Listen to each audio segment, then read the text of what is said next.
এবারে নজর রাখবো জগৎবল্লভপুরের দিকে। নিম্নমানের সামগ্রী দিয়ে স্কুলের নতুন ক্লাসরুম তৈরির প্রতিবাদে সোমবার সকালে পথ অবরোধ এবং তুমুল বিক্ষোভ দেখালেন স্থানীয় বাসিন্দারা। ঘটনাটি ঘটেছে হাওড়ার জগৎবল্লভপুরের হাটাল বিশালক্ষী হাই স্কুলে। সেই চিত্র আপনাদের দেখাচ্ছি।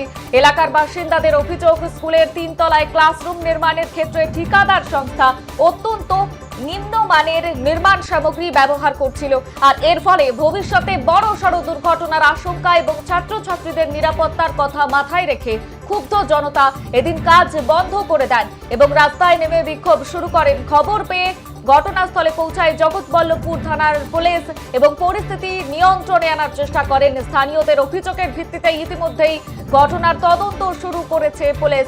পাশাপাশি ঘটনার পর থেকেই পলাতক ঠিকাদার সংস্থার মালিকের খোঁজে তল্লাশি চালানো হচ্ছে।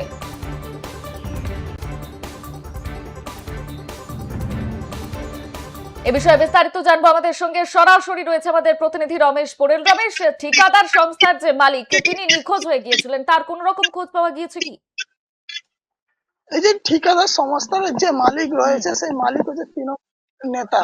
সেই তৃণমূল নেতার বিরুদ্ধেই অভিযোগ, যেটা স্থানীয় মানুষজন যেটা অভিযোগ করছে যে হাটাল বিশ্বলক্ষীতলা হাই স্কুলে যে 3 তলায় যে বিল্ডিং দাঁড় করানো হয়েছে সেই বিল্ডিং এর নিম্নমানের সামগ্রী দিয়ে বিল্ডিং তৈরি হয়েছে।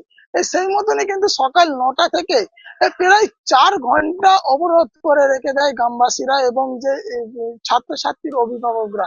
তাদের দাবি এই যে নিম্নমানের যে সামগ্রী দিয়ে এই যে বিল্ডিং দাঁড় করানো হয়েছে, হয়তো ভবিষ্যতে সেই বিল্ডিং এর যে কোনো রকমের প্ল্যান স্যাংশন না করেই কিন্তু এই ধরনের কাজ করা হয়েছে বলে যেটা স্কুলের তরফ থেকে অভিযোগ করা হচ্ছে। এর পাশাপাশি যে এলাকার মানুষজন তারাও কিন্তু অভিযোগ করা হচ্ছে। এই তৃণমূল নেতার নাম হচ্ছে সজল সামন্ত।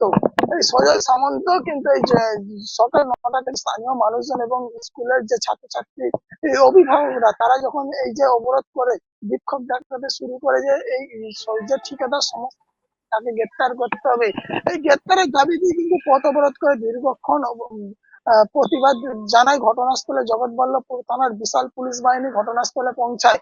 এই যে যখন এই অভিযোগ পাই যে এই ঠিকাদার সংস্থার এই ধরনের কাজ করেছে, তারপরে কিন্তু যে স্থানীয় মানুষজনের অভিযোগের ভিত্তিতেই কিন্তু জগৎবল্লভপুর থানার পুলিশ এই মূল অভিযুক্ত যার বিরুদ্ধে এই অভিযোগ, এই যে ঠিকাদার সংস্থা সজল সামন্তর বাড়িতে কিন্তু পুলিশ হানা দেয়। সেখানে গিয়ে দেখে যে সজল সামন্ত সেখান থেকে কিন্তু নিখোঁজ হয়ে গেছে, মানে সে পালিয়ে গেছে এলাকা ছেড়ে। তার খোঁজ চালাচ্ছে জগৎবল্লভপুর থানার পুলিশ। প্রায় 3 থেকে 4 ঘন্টা অবরোধ পর অবশেষে জগৎবল্লভপুর থানার পুলিশের যে আশ্বাসে অবরোধ ওঠে এবং এই যদি না এই তৃণমূল নেতা সজল সামন্ত যে ঠিকাদার তাকে যদি না গ্রেপ্তার করে জগৎবল্লভপুর থানার পুলিশ, সেই ক্ষেত্রে কিন্তু অভিভাবক এবং স্থানীয় মানুষজনের যেটা দাবি যে এই অবরোধ হতেই থাকবে এবং যে নিম্নমানের সামগ্রী দিয়ে এই যে বিল্ডিং দাঁড় করানো হয়েছে এই বিল্ডিং ভাঙতে হবে। এই নিয়ে কিন্তু এলাকায় ব্যাপক উত্তেজনা রয়েছে এই যে হাটাল অনন্তপাটি গ্রাম পঞ্চায়েত এলাকায়। বর্ষা। রমেশ, স্কুলের নতুন ক্লাসরুম তৈরির এই যে প্রতিবাদ এবং তাতে স্বাভাবিকভাবেই আমরা দেখাচ্ছিলাম চিত্র আমাদের দর্শকদের যে স্কুলের যে গেট রয়েছে, গেটের বাইরে বিক্ষোভ দেখাচ্ছেন স্থানীয়রা। এই মুহূর্তে সেখানকার পরিস্থিতি কেমন?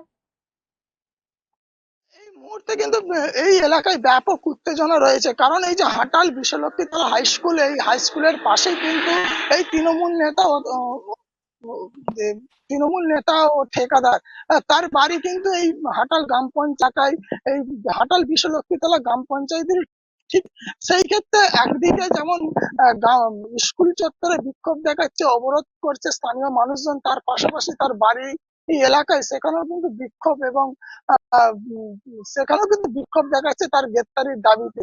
এই নিয়ে কিন্তু এই হাটাল অনন্তপাটি গ্রাম পঞ্চায়েত এলাকায় কিন্তু ব্যাপক উত্তেজনা। দফায় দফায় জগৎবল্লভপুর থানার পুলিশ এই হাটাল গ্রাম পঞ্চায়েত এলাকায় রুট মার্চ করছে।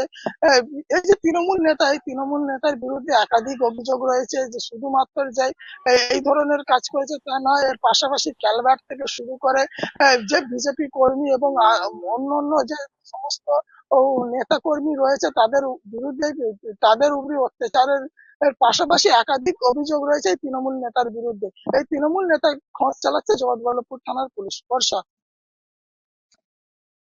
বেশ, ধন্যবাদ রমেশ।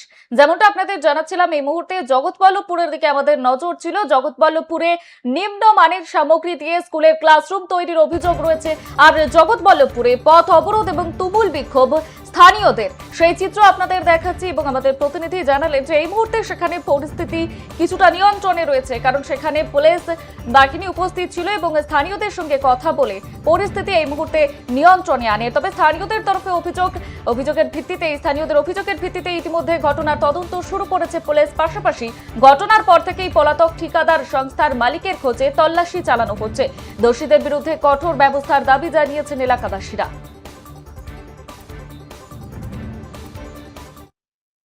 আমি এই প্রসঙ্গে উল্লেখ করতে চাইছি যে কক্ষটি নির্মাণের সময় ইঞ্জিনিয়ার সাহেব বলেছিলেন আপনারা সামনে থেকে দাঁড়িয়ে নেবেন।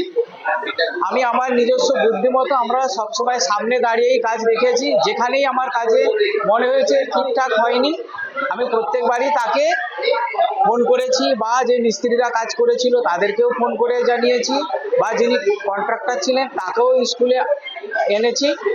ইঞ্জিনিয়ার সাহেব প্রত্যেকবারই বলেছেন কাজ ঠিকঠাকই আছে। সে সিমেন্ট সম্পর্কেই হোক, বা রড নিয়েই হোক, কিংবা বিম দেওয়া বা নিউটন দেওয়া বা রূপ বিম দেওয়া, প্রত্যেকটা ক্ষেত্রেই আমার নিজের যেটা মনে হয়েছে এটা নিয়ে ইঞ্জিনিয়ার সাহেবকে আমার মন থেকে আসা প্রশ্নটি আমি তাকে করেছি। তিনি প্রত্যেক ক্ষেত্রেই বলেছেন কাজ মাস্টারমশাই ঠিকঠাক আছে, ওকে হচ্ছে।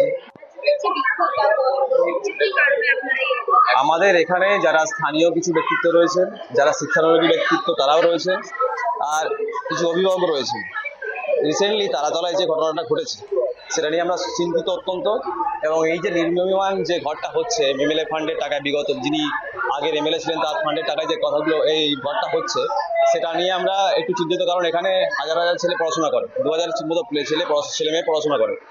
যে কোনো মুহূর্তে যদি কোনো দুর্ঘটনা ঘটে যায় তখন একটা বিরাট বিপর্যয়ের আমরা সম্মুখীন হব। তাই আমরা আগে থেকে চাইছি যে যে ঘরটা হয়েছে তার যে সমস্ত বিল্ডিং প্ল্যান রয়েছে, কনস্ট্রাকশন প্ল্যান রয়েছে, সেই কনস্ট্রাকশন প্ল্যান, বিল্ডিং প্ল্যান প্রধান শিক্ষকের কাছে আমরা দাবি করলাম, তিনি দেখাতে পারলেন না। একটা স্কেচ শুধু দেখালেন, তাতে কোনো অথেন্টিকেটেড নেই, অথেন্টিকেশন কিছুই নেই, কোনো সাইন নেই, কিচ্ছু নেই। তাহলে সেই প্ল্যান অনুযায়ী কাজটা হয়ে গেল। এখনো পর্যন্ত অথেন্টিকেটেড কোনো প্ল্যান, কনস্ট্রাকশন প্ল্যান, ডেকোরেশন যে সিস্টেম সেই সিস্টেম কোনো কিছুই বলা নেই। ঠিক আছে, তাহলে এই যে বিল্ডিংটা রয়েছে কি করে আমরা আমাদের বা যে সমস্ত ভাই বোনেরা স্কুলে আসছে তাদেরকে কি করে এই স্কুলে পাঠানো যায়, বা এই ঝুঁকিপূর্ণ যে এটা তৈরি হয়েছে সেই ঝুঁকিপূর্ণ ব্যাপারটা, নিম্নমানের বিল্ডিং মেটেরিয়ালস বা অন্যান্য যে সমস্ত জিনিস তৈরি হয়েছে সেটা আমরা জানতে পারছি না। তাহলে এইখানে কি করে আমাদের স্কুলের বাচ্চাদেরকে এখানে এই স্কুলে ক্লাস করতে দেওয়া যায়?